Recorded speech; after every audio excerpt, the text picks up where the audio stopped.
Bambu, tanaman yang satu ini sangat populer di masyarakat. Beberapa macam usaha kerajinan banyak yang menggunakan media bambu. Berlomba-lomba orang mengubah batang-batang bambu menjadi sebuah bentuk seni dan membuat daya tarik tersendiri, sehingga orang mempunyai keinginan untuk membeli bambu-bambu yang telah diolah tersebut. Tidak hanya itu saja, bahkan batang bambu yang masih muda digunakan sebagai bahan makanan atau bentuk usaha lainnya. Bambu-bambu inilah yang juga dapat menopang hidup seseorang.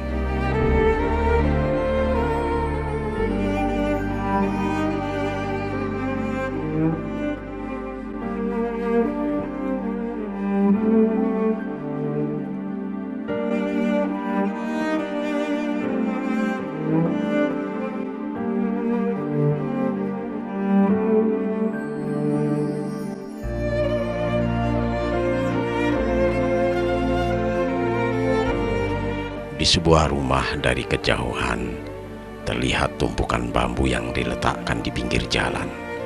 Batang-batang bambu tersebut sepertinya sudah lama berada di sana. Terlihat dari warnanya yang mulai kehitaman. Kami pun mencoba untuk mendekat. Di dalam rumah, seorang tua tampak asik mengikat batang bambu-bambu kecil dan mengelompokkannya menjadi beberapa bagian. Tanpa memperdulikan kehadiran kami, orang tua tersebut terus bekerja mengikat bambu-bambu tersebut. Karena rasa ketertarikan muncul, kami mencoba menyapa lebih dekat.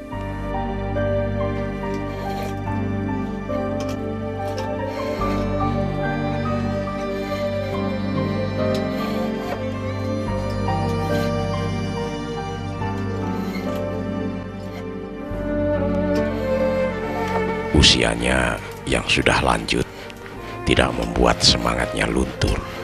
Wanita yang bekerja sehari-hari sebagai pembuat piting bambu ini sedikit menghentikan aktivitasnya ketika kami datang. Walaupun sudah berusia 79 tahun, namun ketika membuat piting, tenaganya tidak kalah dengan usia muda. Sesekali wanita tua itu melakukan pekerjaannya sambil menjawab pertanyaan dari kami.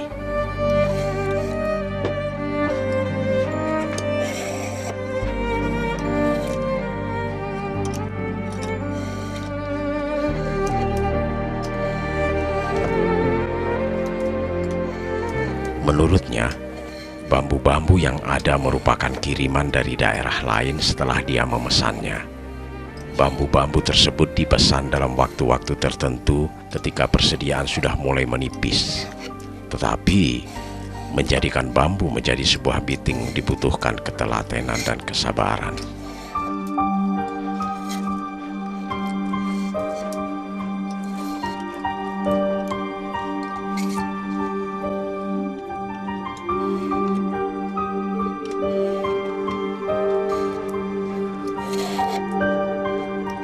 Tidak banyak yang bisa dilakukan sang nenek.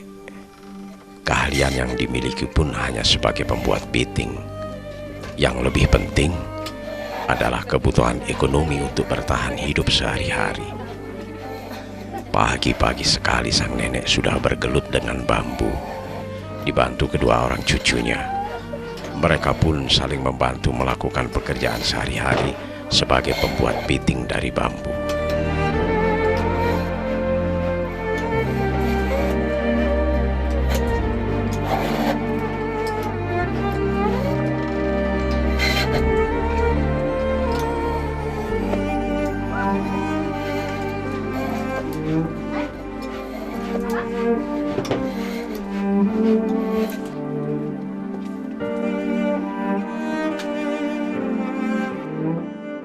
Dengan sabar mereka membuat piting. Hal pertama yang dilakukan adalah menggergaji bambu-bambu besar menjadi ukuran yang telah ditentukan. Yuri gak hanya bekerja sebagai pembuat piting membelah bambu-bambu satu persatu, padahal bambu yang harus dibelah tidak sedikit.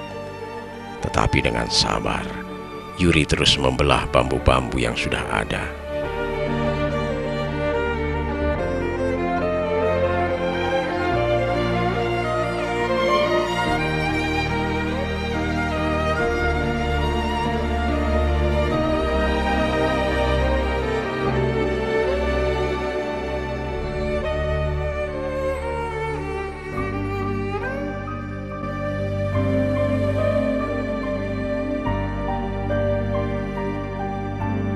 Bambu-bambu terus saja dibelah, kemudian dipisahkan menjadi bagian-bagian kecil. Setelah terkumpul, pekerjaan lain yang dilakukan adalah memotong atau memilah-milah bambu utuh menjadi biting kecil. Pekerjaan ini dilakukan setiap hari mulai pagi hingga malam hari. Bambu-bambu yang sudah dikerjakan dan terkumpul biasanya langsung diambil oleh para pengepul. Ya, buat biting itu, Pak, mungkin kira-kiranya udah hampir 4 tahun. Awalnya itu Cak Wanto sama Cak Nurul itu dari Wonorejo, itu ada pengepul dari Wonorejo, terus nyuruh adik saya namanya Faik itu bikin biting, suruh nyoba bambu sisa-sisa itu, suruh nyoba bikin biting, nanti hasil apa enggak, ternyata hasil. Terus berlaku sampai sekarang.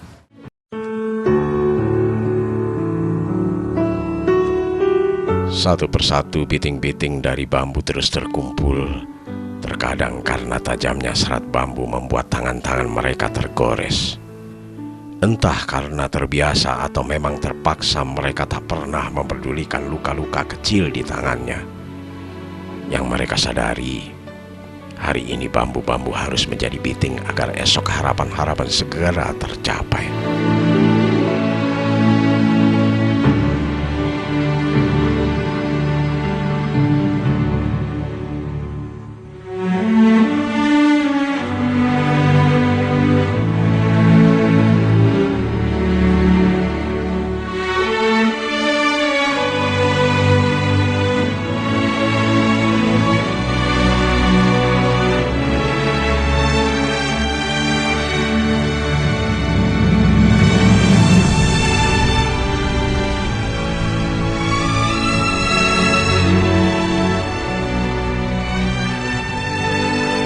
Demi kebutuhan hidup, mereka bertahan dengan tenaganya masing-masing. Tajamnya serat bambu tidak menjadi rintangan. Tidak juga ada hari libur untuk menghentikan pekerjaan mereka. Bahkan, hampir tak ada keluhan keluar dari mulut. Semua dilakukan dengan sabar. Mereka tidak mempedulikan waktu yang seharusnya digunakan untuk beristirahat, karena keadaan memaksa untuk bertahan dan terus bekerja.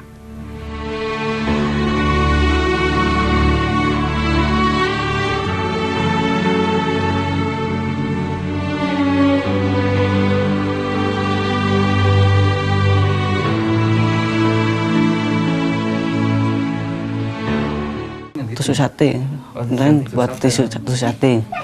Iya, 5 tahun, 1 lonjor. Kalau yang cepat 5 hari udah habis. Sama dibilang cukup, ya cukup. Kalau dibilang enggak. Jam 7, jam 6, jam 3 selesai. Capek.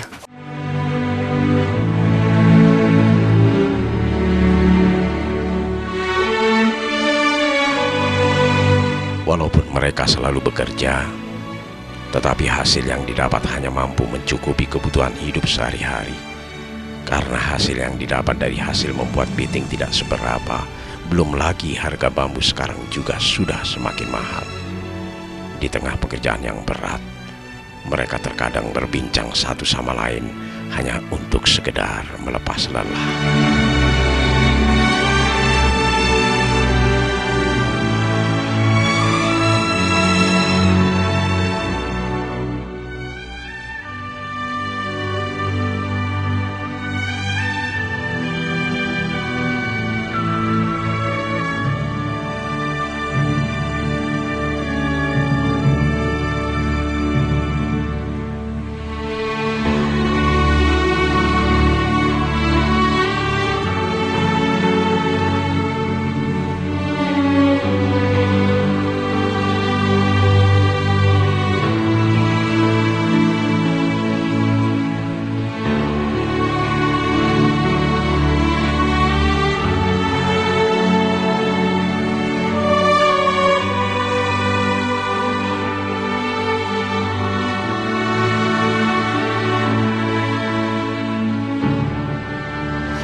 keinginan dari mereka untuk mengganti pekerjaan sebagai pembuat piting.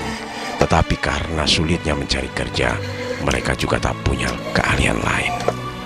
Sementara dengan membuat piting inilah mereka bertahan, menggunakan sisa dengan semangat bekerja, juga harapan-harapan untuk esok hari sebagai pembuat piting.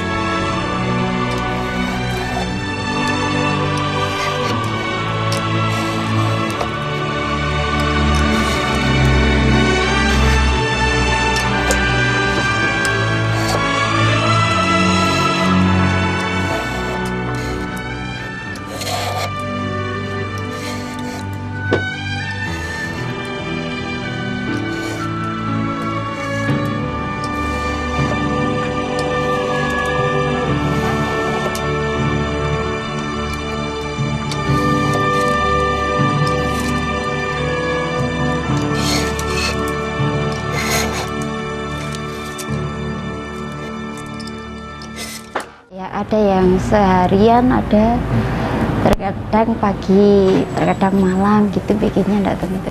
Kalau mulai dari pagi sampai malam cuma istirahat, sholat atau makan, mandi, itu bisa 6.000, 5.000. Enggak cukup juga karena harga bambunya itu mahal.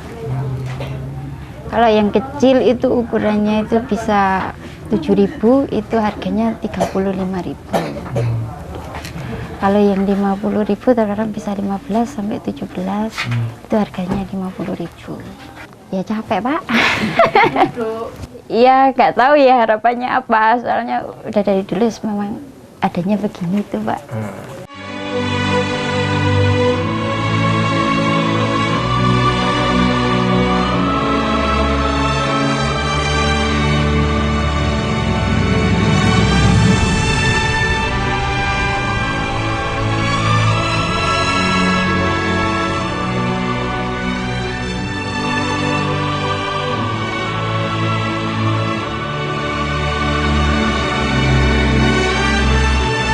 Semakin lama, biting yang terkumpul mulai tertumpuk. Setiap hari ratusan bahkan ribuan biting dapat mereka hasilkan. Tetapi hanya beberapa rupiah saja yang dapat dikumpulkan. Biting hanyalah sebatang bambu kecil yang harganya juga kecil.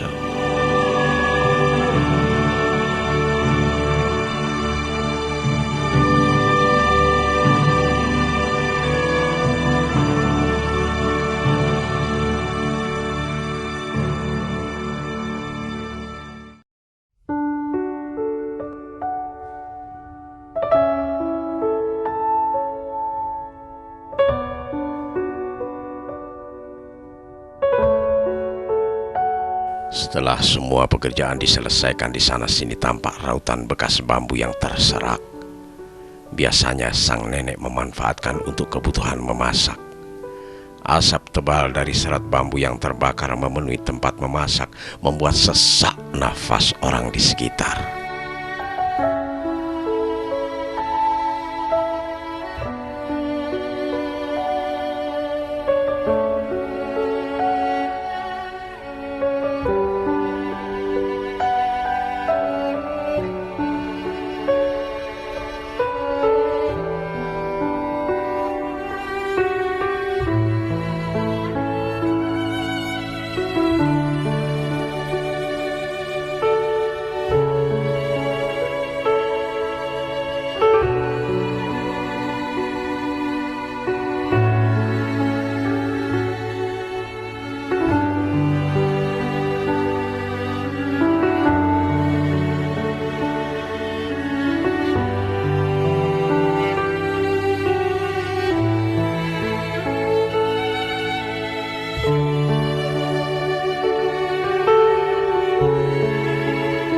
Seperti inilah keadaan rumah yang mereka tempati. Rumah kecil juga sederhana. Tidak ada yang istimewa dari rumah tersebut. Dinding-dindingnya terbuat dari anyaman bambu dan sudah mulai rapuh. Lantainya masih beralaskan tanah, sementara atap sudah banyak yang berlubang. Bagi mereka, rumah tersebut cukup terasa nyaman untuk tempat berteduh.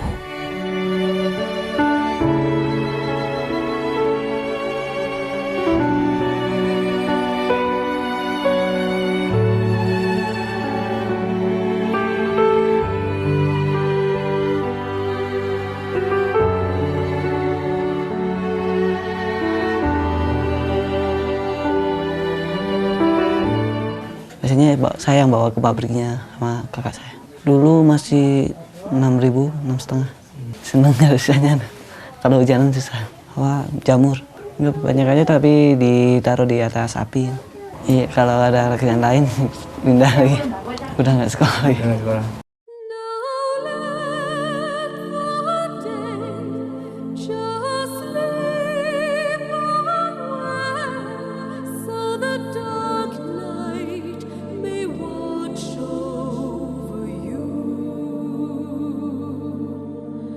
Walaupun sekarang ini banyak pengrajin piting yang memakai alat-alat modern, tetapi hal tersebut tidak membuat mereka merasa khawatir. Bagi mereka pekerjaan yang dilakukan masih akan terus ada walaupun alat-alat sudah semakin canggih. Mereka pun merasa tidak tersaingi. Kesabaran mereka inilah yang membuat para tetangga senang. Terkadang tetangga di sekitar ikut membantu, walaupun dengan hal-hal yang kecil.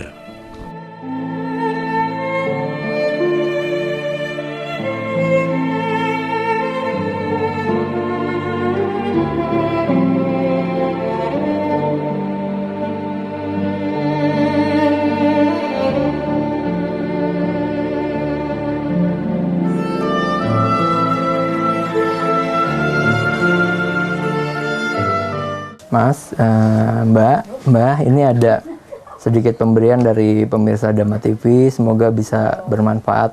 Dan ini juga ada tambahannya sedikit, mohon diterima.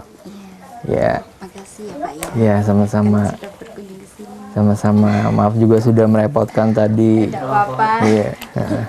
Nah, bagi pemirsa Dhamma TV yang ingin ikut berpartisipasi dalam program ini, dapat menyalurkan partisipasi Anda ke alamat yang tertera di bawah ini. May it be an evening star shines down upon you.